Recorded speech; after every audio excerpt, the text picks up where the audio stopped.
Hi friends, வணக்கம். என் பேர் Rabi. Welcome to Indian recipes Tamil. நம்ம இன்னைக்கு எல்லாருக்கும் ரொம்ப பிடிச்சமான டபுள் கா மீத்தா எப்படி பண்றதுன்னு பார்க்க போறோம். இது ரொம்ப ஈஸியான ரெசிபி.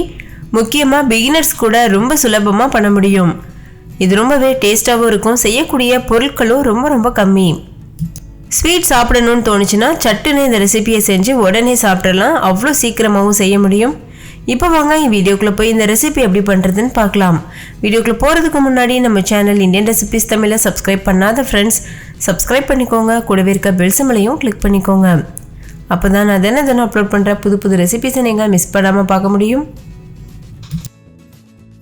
ஃபஸ்ட்டு இந்த ரெசிபி பண்ணுறதுக்கு ப்ரெட் எடுத்துக்கோங்க. மில்க் ப்ரெட் யூஸ் பண்ணிங்கன்னா இந்த ரெசிபி ரொம்பவே டேஸ்ட்டாக வரும். நான் மில்க் ப்ரெட் எடுத்திருக்கேன். நான் ஒரு 7 பிரெட் அளவு எடுத்திருக்கேன். இதுக்கு நான் சொல்லக்கூடிய அளவுகள் கரெக்டாக இருக்கும். இப்போ இந்த பிரெட்டில் இருக்கக்கூடிய ஓரங்களை மட்டும் நம்ம கட் பண்ணி எடுத்துடலாம். அந்த ஓரங்களை கட் பண்ணி தனியாக வச்சுக்கோங்க. அதில் நம்ம பிரெட் கிரம்ஸ் பண்ணலாம். அப்படி இல்லைன்னா பிரெட் அல்வா கூட பண்ணலாம். அதை நம்ம வேஸ்ட் பண்ண தேவையில்லை. இதே போல் மீத இருக்க எல்லா பிரெட்லேயுமே ஓரங்களை மட்டும் கட் பண்ணிவிட்டு அந்த உள்ளே இருக்கக்கூடிய ஒயிட் பார்ட்டை மட்டும் எடுத்துகிட்டு தனியாக வச்சுக்கோங்க. ஓரங்களை கட் பண்ணிவிட்டு எடுத்ததுக்கப்புறமா இந்த பிரெட்டை நடுவில் ஒரு கீரல், அதுக்கப்புறம் மறுபடிக்கும் இது போல் 2 பீஸாக கட் பண்ணிக்கோங்க. அதாவது ஒரு பிரெட்டை நம்ம 4 பீஸாக கட் பண்ணி எடுக்கணும். பாருங்கள், இதே போல் மீத இருக்க எல்லா பிரெட்டையுமே நம்ம கட் பண்ணிவிட்டு தனியாக வச்சிடணும். இப்போ பிரெட்டு ரொம்ப சாஃப்டாக இருக்குல்ல, இதை ஃபேன் காற்றுக்கு கீழே வச்சுட்டு ஒரு அரை மணி நேரம் நல்லா ஆற வச்சுருங்க. ஆறுனதுக்கப்புறமா பிரெட்டு கொஞ்சம் ஹார்டாகும். பாருங்கள், இது மாதிரி நல்லா பீசஸ் போட்டு வச்சாச்சு. இப்போ இது ஒரு அரை மணி நேரம் ஆறட்டும். ஆறுனதுக்கப்புறமா நம்ம மற்ற ப்ராசஸ்லாம் பண்ண ஆரம்பிக்கணும். இந்த பிரெட் ஆறட்டும். அந்த அரை மணி நேரத்துக்குள்ளே நம்ம ரப்டி பண்ணி தனியாக வச்சிடணும். அதுக்கு ஒரு பாத்திரம் எடுத்துக்கோங்க. பாத்திரம் கொஞ்சம் ஈரமாக இருக்க மாதிரி பார்த்துக்கோங்க.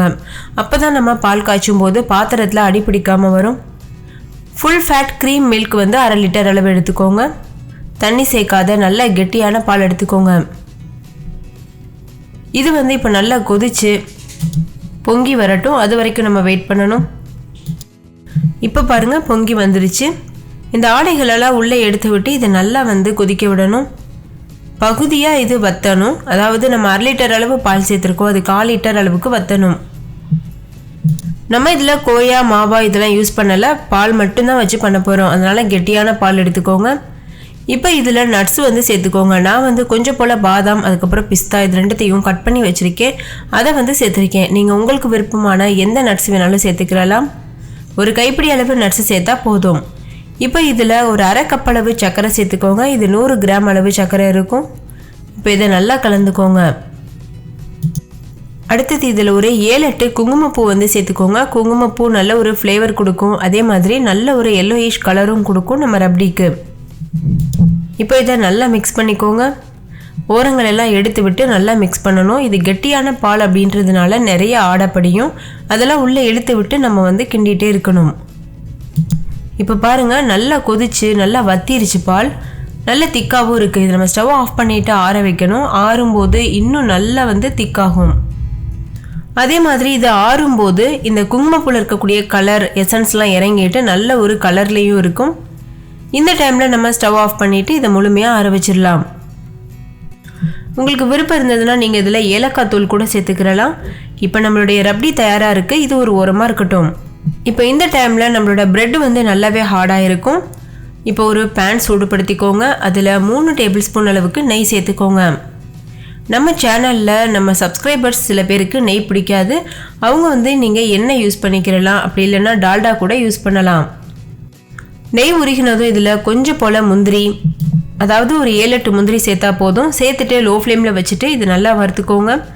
இது ஓரளவு கலர் சேஞ்ச் ஆகி வர டைமில் நம்ம இது கூட கிஸ்மிஸ் பழம் சேர்ப்போம்.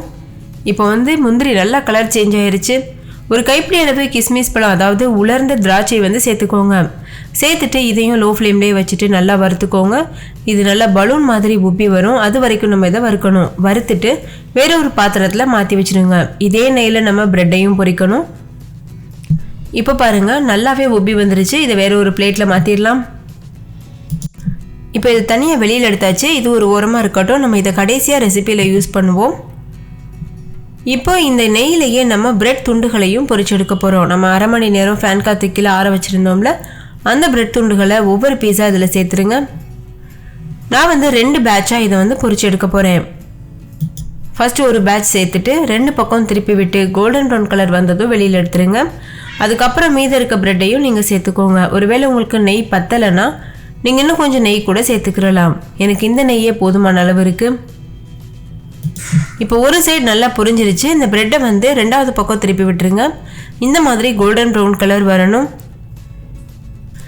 இதே போல் 2 பக்கமும் நல்ல ஒரு கோல்டன் ப்ரௌன் கலர் வந்ததும் இதை நெய்லேருந்து வெளியில் எடுத்துகிட்டு வேறு ஒரு பிளேட்டில் மாற்றி வச்சுருங்க. அவ்வளோதான். இப்போ பாருங்கள் 2 பக்கமும் நல்ல கலர்ஃபுல்லாக வெந்துருச்சு. இதை வேறு ஒரு பிளேட்டில் மாற்றிடலாம். இதே மாதிரி மீத இருக்க பிரெட் துண்டுகளையும் பொரிச்செடுக்கணும். 2வது பேட்ச் பொரிக்கும் போது கொஞ்சம் நெய் தேவைப்படுற மாதிரி இருக்கும். அந்த டைமில் நெய் யூஸ் பண்ணிக்கோங்க. நெய் பிடிக்காதவங்க எண்ணெய் யூஸ் பண்ணிக்கோங்க. பிரெட்டுகள் எல்லாம் பொரித்து வெளில எடுத்ததுக்கு அப்புறமா அதே கடாயில் 1/2 கப் அளவுக்கு சர்க்கரை சேர்த்துக்கோங்க.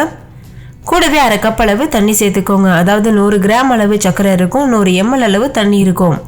சேர்த்துட்டு இது நல்லா கரைச்சி விடுங்க. இது வந்து நம்ம குலாப் ஜாமுனுக்கெலாம் பாகு காய்ச்சுவோம்ல, அந்த அளவு கன்சிஸ்டன்சியில் வரணும். அதாவது பிசுக்கு பதம்னு சொல்லுவோம்ல, கையில் தொட்டு பார்த்தோன்னா பிசு பிசுன்னு இருக்கணும். அந்தளவு கன்சிஸ்டன்சி வர வரைக்கும் இதை நல்லா கொதிக்க வச்சுக்கோங்க. இப்போ இது நல்லா கொதிச்சிருச்சு. கரெக்டான கன்சிஸ்டன்சிக்கு வந்திருக்கு. இதில் ஆரஞ்சு ஃபுட் கலர் வந்து சேர்த்துக்கோங்க. வீட்டிலையே இயற்கையான பொருட்கள் வச்சு நம்ம ஃபுட் கலர் தயாரிக்க முடியும். அந்த வீடியோவும் நான் அப்லோட் பண்ணியிருக்கேன். வேணும்னா செக் பண்ணி பாருங்கள். வீடியோவுக்கு கீழே இருக்க டிஸ்கிரிப்ஷன் பாக்ஸ்லையும் லிங்க் தரேன், நீங்கள் செக் பண்ணி பாருங்கள். கலர் தேவையில்லைன்னா நீங்கள் இதை தாராளமாக ஸ்கிப் பண்ணிடலாம். கலர் சேர்த்து மிக்ஸ் பண்ணதுக்கப்புறமா நம்ம பொரிச்சு வச்சுருக்க பிரெட் துண்டுகளை சேர்த்துருங்க. எல்லா பிரெட்டையும் சேர்த்ததுக்கப்புறமா அந்த சுகர் சிரப்பில் எல்லா பிரெட்டும் நல்லா முங்குறது அளவுக்கு இது போல் பண்ணிக்கோங்க. நல்லா அமுத்தி விடுங்க. அப்போ தான் இந்த சர்க்கரையெல்லாம் நல்லா இந்த பிரெட்டில் இறங்கும். இது போல் சுகர் சிரப்லாம் பிரெட் நல்லா உறிஞ்சினதுக்கு அப்புறமா நம்ம ஏற்கனவே செஞ்சு வச்சுருக்க ரப்டி இருக்குல்ல, அதை வந்து சேர்த்துருங்க. சேர்த்துட்டு இது நல்லா மிக்ஸ் பண்ணுங்கள். இந்த பால் முழுமையாக வற்றணும். அது வரைக்கும் நம்ம இதை நல்லா கலந்துகிட்டே இருக்கணும். இப்போ வந்து நம்ம ஏற்கனவே வறுத்து வச்சுருக்கிற முந்திரி, உலர் திராட்சை இது 2யுமே சேர்த்துருங்க. சேர்த்துட்டு இதை ஹை ஃப்ளேமில் வச்சு நல்லா கலந்துகிட்டே இருங்க. இந்த பால் வந்து முழுமையாக வற்றிட்டு நல்ல ஒரு திக்கான கன்சிஸ்டன்சிக்கு வரும். அது வரைக்கும் நம்ம கலந்துகிட்டே இருக்கணும். இந்த பால்லையும் இந்த பிரெட் வந்து நல்லா வேகும். இப்போ பாருங்கள், பால் முழுமையாக வற்றிருச்சு. ஸ்வீட் வந்து நல்லாவே ட்ரை ஆயிடுச்சு. இப்போ நம்ம இதை ஸ்டவ் ஆஃப் பண்ணிவிட்டு சர்வ் பண்ணலாம். இதை நீங்கள் ஃப்ரிட்ஜில் வச்சுருந்துட்டு கூலிங்காகவும் சாப்பிட்லாம், அப்படி இல்லைன்னா நார்மலாகவும் சாப்பிட்லாம். நீங்களே பாருங்கள், பார்த்ததுமே சாப்பிடணும் போல இருக்கும். எவ்வளோ ஷைனிங்காக, எவ்வளோ சூப்பராக ஜூஸியாக இருக்குது. கண்டிப்பாக இந்த ரெசிபியை ட்ரை பண்ணி பாருங்கள். உங்கள் எல்லாருக்கும் ரொம்ப ரொம்ப பிடிக்கும். ட்ரை பண்ணிவிட்டு உங்கள் எக்ஸ்பீரியன்ஸ் எப்படி இருந்ததுன்னு கமெண்ட்லேயும் கூட ஷேர் பண்ண மறந்துடாதீங்க. இந்த வீடியோ உங்கள் எல்லாருக்கும் ரொம்ப பிடிச்சிருக்குன்னு நம்புகிறேன். பிடிச்சிருந்தா லைக் பண்ணுங்கள். உங்கள் ஃப்ரெண்ட்ஸ் கூட நிறைய ஷேர் பண்ணுங்கள். ஸோ அவங்களும் பார்த்து பயன்பெறட்டும். இன்னொரு சூப்பரான ரெசிபியோட நான் உங்களை சந்திக்கிறேன். அதுக்கு முன்னாடி நம்ம சேனல் இந்தியன் ரெசிபிஸ் தமிழை சப்ஸ்கிரைப் பண்ணிக்கோங்க. கூடவே இருக்க பெல் சிம்பலையும் கிளிக் பண்ணிக்கோங்க. தேங்க்யூ. பாய்.